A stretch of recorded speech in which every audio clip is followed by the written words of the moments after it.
I can say with a lot of excitement, good morning to Gene Valentino. Good morning, Gene. Good morning, Ted. How's it doing? Well, you know what, Gene? Last night I got home from a fish fry, and I got to the house, and I watched something while you were watching something else, but we both were watching horror shows. I was watching The Saints, and you were watching The President. I don't know which one of us got the worst of the two deals. Yeah, I didn't know how bad yours was, but I had the hell scared out of me. He was talking, the president was talking to the nation, and while that was going on in his speech, 450 jets were taking out hotspots that were going after our American base over in Iraq. It's the continuing saga of the acceleration of a potential war, which I shudder to have to say, but if we don't do something drastic right away, World War III is at our doorsteps. And I'm so fearful that we need leadership not only in the administration, but in the House of Representatives. This is the worst point I've seen. President Biden talked about it last night as an inflection point in history. It is an inflection point in history, but not because of the assault on Israel. It's an inflection point in history because of the assault they've caused on the administration and the assault they've caused on the United States Congress. Well, you know, all my life, when the evil flared up around the world somewhere, I knew that we were the strongest nation on this earth and that we could handle anything and do anything, and you felt good about it. But to be honest with you, I know about the leadership at the top, but that drifts down as well. You're no better than the people around you, and it even affects our military. I've got a very good friend that's a very high-ranking retired military person, and he told me one time I was talking about generals, and he says, you got to understand something, Ted. Said 50% of all generals are politicians. 50% are warriors. But said when the politicians are in charge, said we're in trouble. And yeah, I'm afraid we've got too much of that now. Yeah, well, in keeping with what you just said, the president's speech last night was just not focused. It was not articulated. A weakness was seen when we abruptly pulled out of Afghanistan. The negativity affected the credibility of his speech last night. I couldn't feel comfortable with his speech last night, knowing his lack of credibility on what preceded him and his actions prior to his speech last night. What really was sickening was that he was linking two world conflicts together. First, Ukraine, which has a history of its own, and then Israel. And he was trying to bring them together as two major conflicts. It's like comparing apples and oranges. Meanwhile, there's only one thing I know, Ted. We have 32 dead Americans in Israel right now. And Israel never paid Joe Biden and the Biden crime family the way Ukraine did.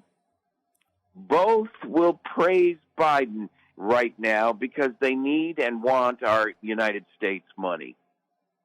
And all of his disjointed speech last night never addressed these Americans in Israel that were killed. And how many American hostages that still remain? And 2 American reporters arrested by Putin, but there are no hostages we know of over there, American hostages held by Russia. I see no strength. I see no focus. I see no direction, no budget, no emphasis to protect the southern border, and now no speaker. We need an America First strategy to handle all these other issues.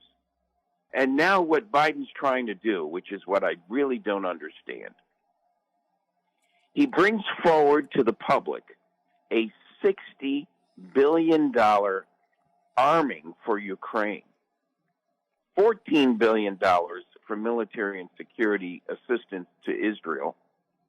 He wants another $10 billion for humanitarian assistance for both. He wants another $14 billion Oh, here it is, U.S. border security. $14 billion to get his monster bill passed. He slips in $14 billion now for U.S. security, border security. Well, wait a minute. It was just a few years ago under Trump. The Democrat Congress went nuts because Trump needed about $3 to $4 billion to wrap up the entire southern border security on the south. And here we are looking at Biden last night in his speech asking for $14 billion for the southern border security. And then he slipped in an extra $7 billion for security to Taiwan. Meanwhile, we don't have a House Speaker, and therefore there's no review of this budget, which puts us all at risk, because under the authorization and under the United States Congress, which they passed the law on, it authorizes the president under the War Powers Act to step up and be more unilateral on his own, asserting the use of American dollars for these purposes. We need a Congress in place right now. And moments ago, before we went on the air, I had the privilege of hearing Jim Jordan speak. You could tell these guys are really tired. He wants to put them in a room right now and through the weekend and hammer it out, just like they choose the Pope, and don't leave. Slip them ham sandwiches under the door and let them work it out and work through it until they come to a conclusion on a Speaker of the House. But they have put their own animus and disdain for each other, a narcissistic personal agenda first, at the expense of you and me, the American people. Jim Jordan stepped up this morning, Ted, and gave the most honorable speech I've ever heard. It was a unifier, in my opinion. 60 years ago, he said, we went from flying 100 feet, the Wright brothers, a ragtag little balsa wood type aircraft that was built in their garage, to landing on the moon. Within 60 years, we went from flying an aircraft 60 feet, 100 feet, to putting a man on the moon. The American people are thirsty, and they're begging for change to become great again, which is something we've all known we are able to do.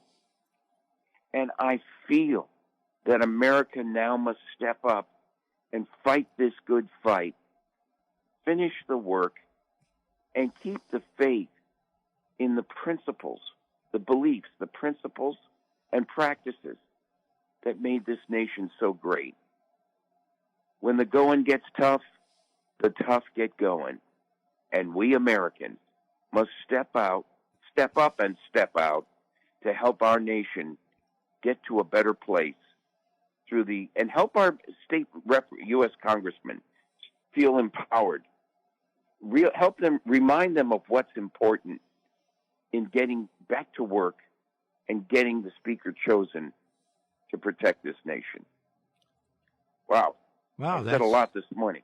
Well, you know what? You want to feel good about something, and everything looks bad, whatever direction you go, Israel, Ukraine, our border, things just don't really look good, and you look to your leadership. I have said this so many times, but I remember we had the hostages in Iran years ago. I even started a program at the station I was with when I was working at the time, and we gave away thousands of yellow ribbons in the community, and people tied them around the tree after the Tony Orlando song, Tie a Yellow Ribbon on the old oak tree till we got them home. And those people didn't come home until Ronald Reagan was taking the oath of office as the next president. And it's all of a sudden they say, we can't play no more. This guy is serious. And we got to get serious. And just hop, skipping, and jumping around to the House of Representatives. You and I support Donald Trump, the Republican Party. But what are they doing to the party over there in this infighting that's hurting themselves and the country? I know a few Democrats actually licking their chops at this and loving it. Oh yeah, Nancy Pelosi and the rest of the Klan, they're on the sideline laughing hysterically. They've hurt this nation by setting up some of this issue in the first place. The rules in the House of Representatives, which McCarthy was trying to change. He changed many of them. He just wasn't far enough along to get Matt Gaetz happy before Matt Gaetz threw the grenade in the pond about 2 weeks ago.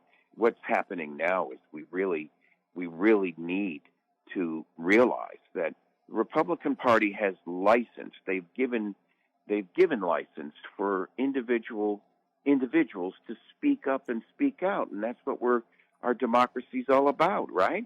But oh no, not the Democrats. You have to be in lockstep and follow the brand loyal dictator at the top of the party if you expect to get any crumbs. And that's the distinction between Republicans and Democrats. I said it before, I say it again. I predict the complete demise or failure of the Democrat Party as we know it today by the 2024 election, where we're going to have a complete house cleaning at the legislative level and at the presidential administrative level. Well, it can't come too soon for me. I just hope that the Republicans in this closed-door meeting can resolve their differences, and they're frustrated about it. We had our Congressman Mike Ezell on Wednesday, and he was frustrated as he can be. The Mississippi delegation is trying to be part of the solution, not the problem. And Getz, he's actually your congressman, isn't he? Yeah, I'm disappointed with what has happened here. His attempt to try to move quickly to make things happen has backfired. And I'm so proud of your Congressman, Mike Ezell, for showing the leadership necessary to try to keep things. More guys like Mike need to step up and coalesce to get behind Jordan and to get this resolved. You know, every politician, how perfect's a politician, right? I mean, we've all got our good points and our bad points, but Mike is one of those that knows how to bring the parties together and coalesce and look for what's called the meeting of the minds and the commonality between us. And I commend your congressman for that. I look forward to meeting him someday and having more words with him. I'm embarrassed to speak to what's happened with my congressman right now because it's caused major upheaval within the ranks of the Republican Party, and I pray we have the will to bring it all back together today in round number 3 under Jim Jordan. Well, we've talked ourselves out of time right here. It's been fun talking to you. I'm glad that you're up and going and you're on top of this. My Saints lost and looked horrible. President looked horrible. So we could have flipped channels and saw the same thing, I guess, last night. Well, I think what I'll do is watch your channels next time, and next time you watch my channels. Well, as we get out of here, I kind of feel like that old guy said, Elvis has left the building, and I don't feel too good either. So I'll bring up the whole Iran-Iraq history and how we got to where we are sometime in a future episodes together. It's a story starting back in 1953 and how we ended up where we are. I'll look forward to it. Maybe we ought to go to the Hotel California with the Eagles. Hey, Gene, you have a great week and enjoy this pretty weather. Best to you, Ted. Take care, everybody. See you then.